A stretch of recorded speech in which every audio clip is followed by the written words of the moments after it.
આપ જોઈ રહ્યા છો spark today news. Shri Dayaram કેળવણી મંડળ સંચાલિત શ્રી એમ.એચ. દયારામ શારદા મંદિર શાળામાં ગરબા મહોત્સવનું આયોજન કરવામાં આવ્યું છે। સંસ્થાના પ્રમુખ દીપકભાઈ ભોઈવાલા દ્વારા માતાજીની આરતી બાદ શાળાના બાળકોએ ગરબાની રમઝટ પણ બોલાવી છે।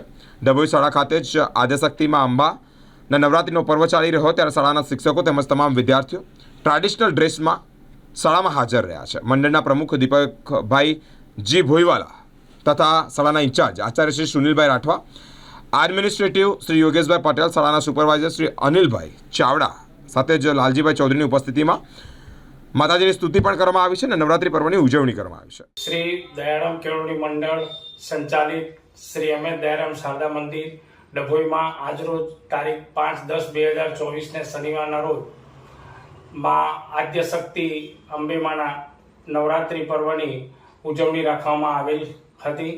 શાળાના શિક્ષકો, શિક્ષિકાઓ તથા તમામ વિદ્યાર્થીઓ અને વિદ્યાર્થીનીઓ એડિશનલ ડ્રેસ પહેરીને શાળામાં હાજર રહ્યા હતા। શાળાના મંડળના પ્રમુખ શ્રી દીપકભાઈજી ભોઈવાલા તથા શાળાના ઇન્ચાર્જ આચાર્ય શ્રી સુનિલભાઈ, એડમિનિસ્ટ્રેટર યોગેશભાઈ પટેલ તથા શાળાના સુપરવાઇઝર શ્રી અનિલભાઈ ચાવડા તથા લાલજીભાઈ ચૌધરીની ઉપસ્થિતિમાં સૌપ્રથમ માં અંબે માતાની આરતી અને સ્તુતિ કરવામાં આવી હતી।